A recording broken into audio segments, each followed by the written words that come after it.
यूसुफ तो कनान देश में रहता था, जहाँ उसका पिता परदेशी होकर रहा था। याकूब के वंश का वृत्तांत यह है। यूसुफ 17 वर्ष का होकर अपने भाइयों के संग भेड़ बकरियों को चराता था, और वह लड़का अपने पिता की पत्नी बिल्हा और जिल्पा के पुत्रों के संग रहा करता था, और उनकी बुराइयों का समाचार अपने पिता के पास पहुँचाया करता था। इसराइल अपने सब पुत्रों से बढ़ के यूसुफ से प्रीति रखता था, क्योंकि वह उसके बुढ़ापे का पुत्र था, और उसने उसके लिए एक रंग बिरंग अंगरख बनवाया। परंतु जब उसके भाइयों ने देखा कि हमारा पिता हम सब भाइयों से अधिक उसी से प्रीति रखता है, तब वे उससे बैर करने लगे और उसके साथ ठीक से बात भी नहीं करते थे। यूसुफ ने एक स्वप्न देखा और अपने भाइयों से उसका वर्णन किया, तब वे उससे और भी द्वेष करने लगे।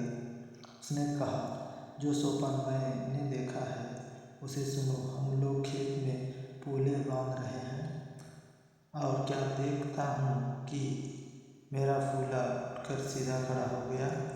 तब तुम्हारे फूलों ने मेरे फूलों को चारों तरफ से घेर लिया और उसे दंडवत किया।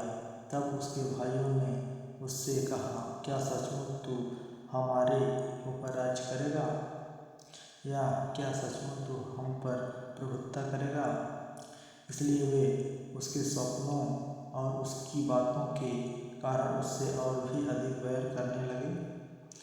फिर उसने एक और स्वप्न देखा और अपने भाइयों से उसका भी यूँ वर्णन किया, सुनो, मैं एक और स्वप्न देखा है कि सूर्य और चंद्रमा और 11 तारे मुझे दंडवत कर रहे हैं। इस स्वप्न का उसने अपने पिता और भाइयों से वर्णन किया। तब उसके पिता ने उसको डांट कर कहा, यह कैसा स्वप्न है जो तूने देखा है? क्या सचमुच मैं और तेरी माता और तेरे भाई सब जाकर तेरे आगे भूमि पर गिर के दंडवत करेंगे? उसके भाई उससे डांट करते थे, पर उसके पिता ने उससे उस वचन को स्मरण किया रखा। यूसुफ का बेचा जाना। उसके भाई अपने पिता की भेड़ बकरियों को चराने के लिए शकेम को गए। तब इसराइल ने यूसुफ से कहा,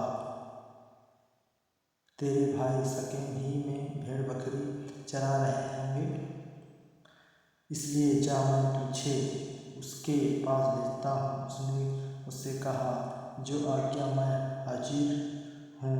उसने उससे कहा, जा, अपने भाइयों और भेड़ बकरियों का हाल देख आ कि वे कुशल से तो हैं, फिर मेरे पास समाचार ले आता। उसने उसको हेब्रोन की तराई में विदा कर दिया, और वह शकेम में आया। और एक मनुष्य ने उसको मैदान में इधर उधर भटकते हुए पाकर उससे पूछा, क्या तू क्या ढूंढता है? उसने कहा, मैं अपने भाइयों को ढूंढता हूँ। कृपया मुझे बता कि वे भेड़ बकरियों को कहाँ चरा रहे हैं।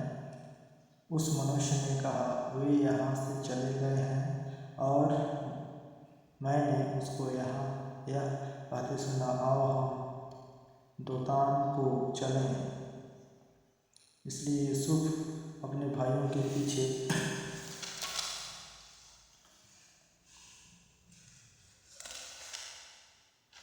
पीछे चला, और उसने दोतान में पाया। ज्यों ही उन्होंने उसे दूर से आते देखा, तो उसके निकट आने से पहले ही उसे मार डालने का षड्यंत्र रचा, और वे आपस में कहने लगे, देखो, वह स्वप्न देखने वाला आ रहा है, इसलिए आओ हम उसको घात करके किसी गड्ढे में डाल दें और यह कह दें कि बनेला पशु उसको खा गया। फिर हम देखेंगे कि उसके स्वप्नों का क्या फल होगा। यह सुनने के रूबेन ने उसको उसके हाथ से बचाने का विचार से कहा, हम उसको प्राण से तो ना मारेंगे। फिर रूबेन ने उससे कहा, लहू मत बहाओ, उसको जंगल में इस गड्ढे में डाल दो और उस पर हाथ मत उठाओ। वह उसको उसके हाथ से छुड़ाकर पिता के पास फिर पहुंचाना चाहता था।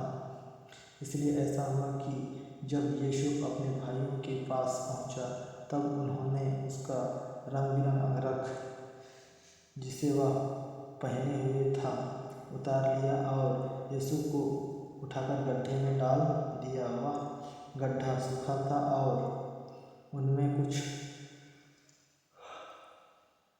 जलना था। तब वे रोटी खाने बैठ गए और आंखें उठाकर क्या देखा कि इस्माइलियों का एक दल ऊँटों पर सुगरबलसन और गंधक लादे हुए किल्लत से मिस्र को चला जा रहा है।